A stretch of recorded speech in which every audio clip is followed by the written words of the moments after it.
You're listening to beatboxer Pham Jin Ho, one of the many young adults in Hanoi who congregate in Lenham Plaza at night to practice hip-hop. It was great to watch as the different groups arrived at the plaza and wandered to their respective corners. Despite the waves of dancing teens and children playing in the plaza, one figure stands still, Vladimir Lenin. But the hip-hoppers, they don't seem conscious of the statue or of their communist history. Wan Tri Lin, a 20-year-old dancer who frequents the plaza, said she never even noticed his presence. But after I asked her what she thought of it, she said, Chắc là cũng sẽ ủng hộ thôi, tại vì đây là một cái trò dành cho tuổi trẻ của bọn em, nhưng bọn em nghĩ là cũng phải có cái giới hạn của nó.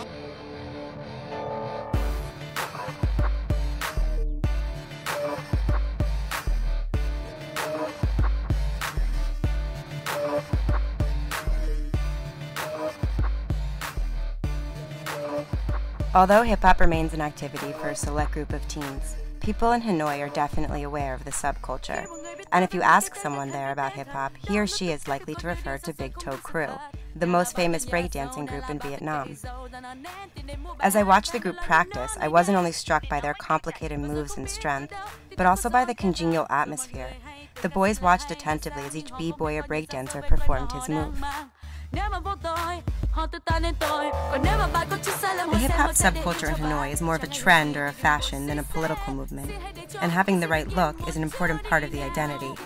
I visited 3 different hip-hop stores in Hanoi, and they all sold the type of clothing I would find in Urban Outfitters or other youthful, fashionable stores in America.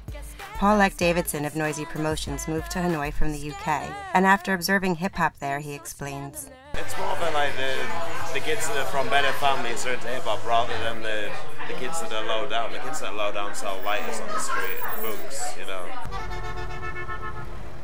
Hip-hop does find its way to the streets, through the graffiti lining the roadways.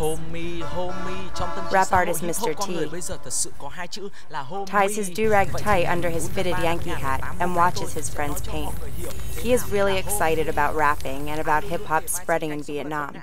He tells me that even his mom loves Eminem. Before my visit, the idea of hip-hop in Vietnam seemed contradictory to the country's politics. But after observing these hip-hoppers, it was clear they are more interested in style than defiance. And as Boo Minh Tri of Big Toe Crew puts it, unlike other hip-hop cultures, Vietnamese hip-hop is... Hip-hop's like